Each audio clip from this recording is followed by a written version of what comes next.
fucking tell you I'm gonna do something, I fucking do it. I'm either in a coma or fucking dead. It take you 2.5 hours. You're walking. Yeah. And there's other places that I have bad traffic. You know, when we were in Manila's got horrific traffic. And there, and obviously India, not obviously, but India has got horrific traffic. And but there are. And LA has been one of the preeminent bad traffic places for 50 years. And before they did the smog and emissions and all that stuff, in the 50s, you literally cut the air, the smog, as it was called, with a chainsaw. And they've shown some days in India the last few weeks, and in China, where they've China actually shut down production of its factories, which they rarely do, because the smog was so bad. And but I remember in grammar school, we weren't wearing masks, but in grammar school, we used to, make your eyes water and stuff like that. That was 60 years ago for me. And but people that are from like Kansas or someplace, or from Forfar, they think there's traffic here in Forfar. I mean, they've got 3 signals in Forfar, and the most that you're ever behind is maybe 4 cars at a signal, and it's not stacked up or anything. And but there's people that go to the big city and can't drive because of the commotion. Now, if you're raised in New York City, someplace like that, I mean, it's no big deal. I mean, there's congestion in foot traffic, let alone car traffic. Right. Yeah. And, but I mean, it's what you're exposed to. It's not what happens to us, remember, it's how we react to what happens to us. And in theory, people that come from big metropolitan areas supposedly deal with adversities better, because something could happen any day or 3 times a day. You walk to your office 20 blocks.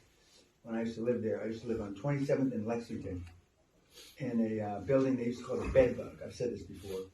And because cockroaches were this fucking big, And the now 27th and Lexington has got some new building there. Yeah.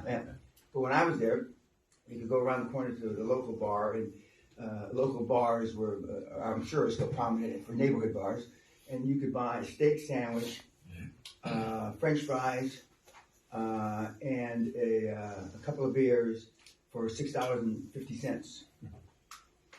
That was 1972. I'm sure the beer costs more than $6.50 now. Oh, it's $10. Yeah. And but some of you are from those kind of areas, and some of you are like from the outback, where there's nobody or nothing. But no matter where you are, this works. This QLA works. And I was looking at the emails from the QLA wannabes.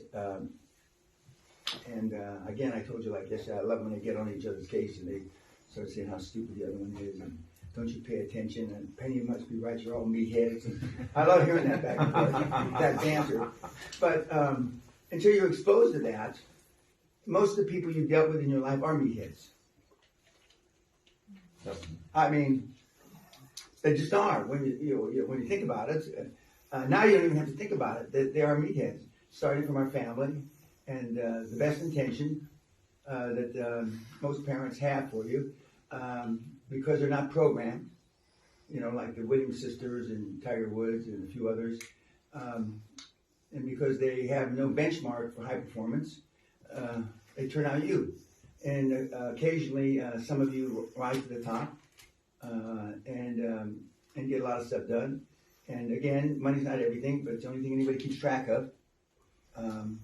You remember from the regular seminar all the things that money is: dirty, bad, and it's the root of all evil. The lack of money is the root of all misery. the lack of money is the root of all misery. You know? And if I was going to write the Bible or the Quran, I'd write it from a different perspective.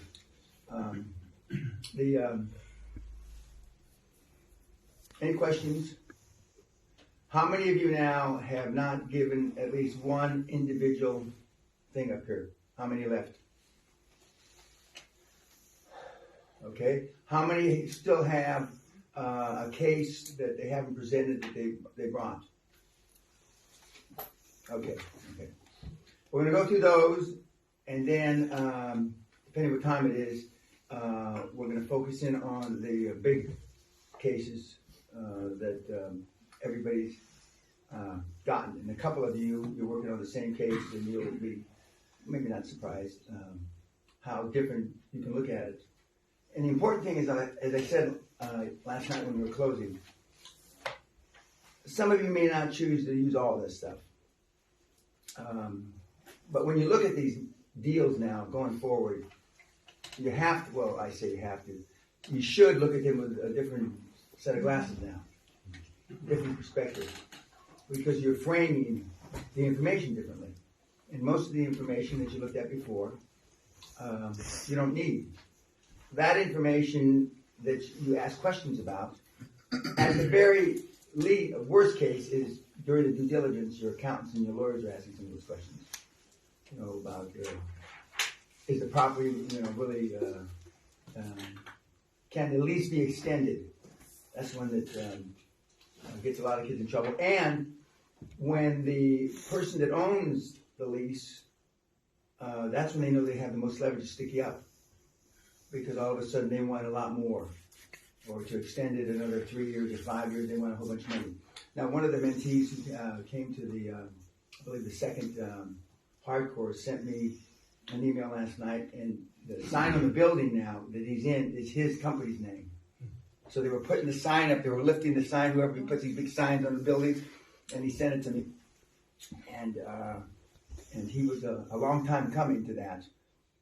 But and so, I was proud of him, I'm sure. And if we had taken a little less than 3,000 more square feet, that big building on 1111 Bagview would have been a Great Western building. Because we took 48,600 square feet. And if we had taken over 50 or over 51, it would have been a Great Western building. Now it's the ExxonMobil building, I think, on 1111 Bagview.